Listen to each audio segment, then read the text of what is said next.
La enfermedad de Crohn es una enfermedad crónica, es una enfermedad que se conoce desde hace mucho tiempo y es una enfermedad que afecta a cualquier tramo del tubo digestivo, desde la boca hasta el ano. Pero sobre todo afecta mayoritariamente al intestino delgado y habitualmente a personas jóvenes, ¿no? Entonces es una enfermedad que nos llama mucho la atención porque, bueno, es una enfermedad que, ya digo, crónica, se mantiene durante mucho tiempo, no tenemos forma de curarla, sí de manejar más o menos los síntomas, pero la población que suele estar más afectada son los jóvenes, ¿no? Son los jóvenes, ¿no?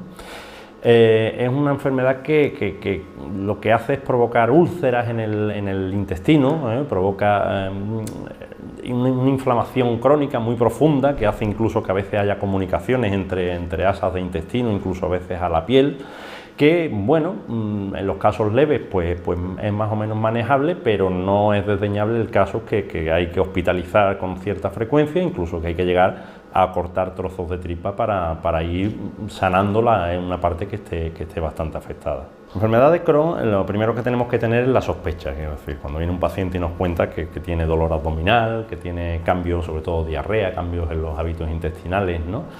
A veces lo vemos por hallazgos analíticos, ¿no? De anemia, falta de crecimiento en los niños más pequeños. Pues, bueno, sospechamos y ponemos en marcha una serie de pruebas diagnósticas. Sobre todo, el diagnóstico de la enfermedad de Crohn se basa en pruebas analíticas, en pruebas radiológicas. La ecografía está muy en boga, pero quizás la ecografía para ver intestino no es el mejor método, sino que, bueno, utilizamos TAC, resonancia magnética de intestino delgado, etcétera. Y después, por supuesto, las pruebas endoscópicas, ¿no? Sobre todo la colonoscopia, intentando meternos dentro de intestino delgado, y también la cápsula endoscópica, porque ya digo que muchas veces los tramos más afectados son tramos que no son accesibles a los tubos, sino que son tramos intermedios del intestino delgado, a los cuales, bueno, pues hay que acceder de forma visual a través de una cápsula. Bien, sobre todo el enfermo de Crohn es un enfermo que debe estar medicado, debe estar medicado. La enfermedad cursa curioso por brotes, entonces lo que tenemos que hacer es intentar mantener a raya esos brotes. Bien. Hay una clave que es muy importante y hacemos mucho hincapié a los pacientes, que es el tabaco. Es decir, sabemos que el tabaco hace que la enfermedad curse con más brotes, que esos brotes sean más frecuentes y que además sean más intensos y más difíciles de controlar con medicación. Entonces, el paciente con una enfermedad de Crohn tiene absolutamente prohibido, terminantemente prohibido, fumar. Y es el primer tratamiento, la primera recomendación. Después, en cuanto a hábitos de comida, en cuanto a hábitos dietéticos, pues bueno, ahí recomendamos, cuando la enfermedad está controlada, pues llevar una vida sana, una vida moderada, no hay que hacer ninguna restricción alimenticia, ¿no? Otra cosa es cuando haya un brote, bueno, que es un brote que está consumiendo calorías, está consumiendo proteínas, entonces a lo mejor necesita tener una dieta un poquito más específica. Pero en cuanto a vida normal, la comida puede ser una comida normal, estándar, dentro de una moderación y dentro de un sentido común. Y después, por supuesto, es el no abandonar la medicación a pesar de que una persona no tenga brotes durante mucho tiempo. Eso no significa, desgraciadamente, que esté curada, significa que está mantenido a raya probablemente por la medicación que le estamos dando. Entonces, pivota todo entre una comida sana, medicación que va variando en función de la evolución de la enfermedad, pero sobre todo ausencia absoluta de tabaco. Físicamente provoca deterioro, quiero decir, es una enfermedad que consume al paciente, suelen ser pacientes que suelen estar delgados, suelen no coger todo el peso que quieren comiendo, sobre todo estamos hablando cuando no están bien controlados del todo, ¿no?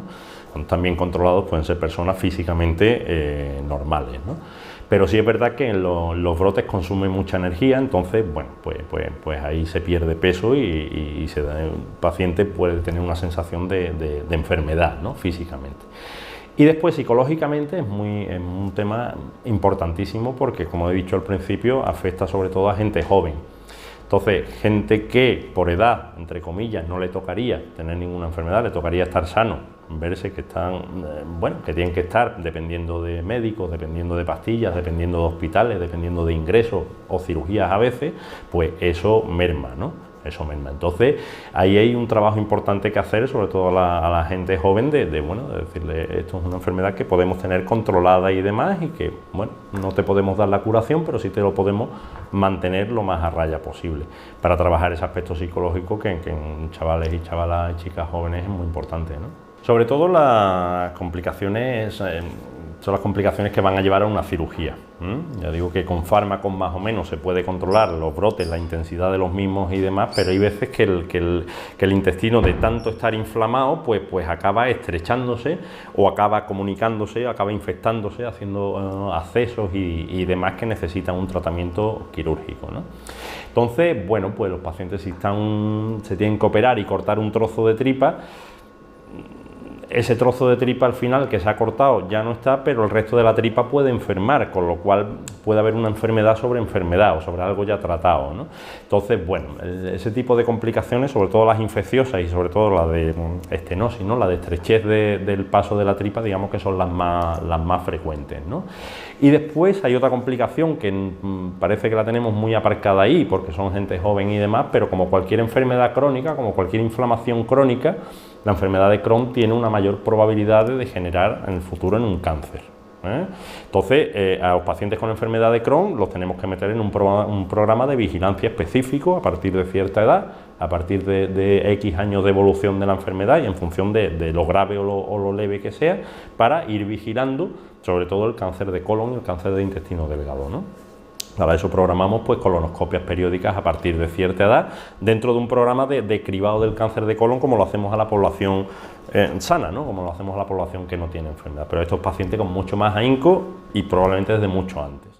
Clínica Dr. Sánchez Muñoz, médico especialista en aparato digestivo con más de 15 años de experiencia. Realizamos endoscopia digestiva y colonoscopia con sedación en unas modernas instalaciones con tecnología de última generación. Clínica Dr. Sánchez Muñoz. Estamos en calle Ruiz Zorrilla 11 bis, Bajo, en El Secano, Algeciras. Teléfonos 856 128 051 y 956 799 142 y en www.digestivosanchezmunoz.com.